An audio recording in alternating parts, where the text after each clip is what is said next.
Mga kababayan, Assalamualaikum. Ayon sa isang nagpakilalang testigo, may kinalaman umano ako sa Oplan Tukhang, sa Davao Death Squad, at sa mga insidente ng pagpatay o extrajudicial killings sa Davao. Bago ang script na ito. Sa mga taon na nagsilbi ako bilang Vice Mayor at Mayor ng Davao City, ni minsan ay hindi naugnay ang aking pangalan sa isyong ito.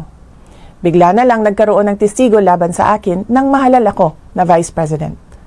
At kabilang na nga ako ngayon sa mga akusado sa International Criminal Court. Maliban sa tiyempo, malinaw na sadyang pinilit lang na maidugtong ang pangalan ko sa isyong ito para ako maging akusado sa ICC.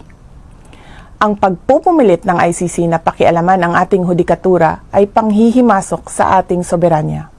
Paglapasangan ito sa dignidad ng mga Pilipino at sa karangalan ng Pilipinas. Wala na itong debate. Sa testigo at mga tao na nakapalikod sa kanya.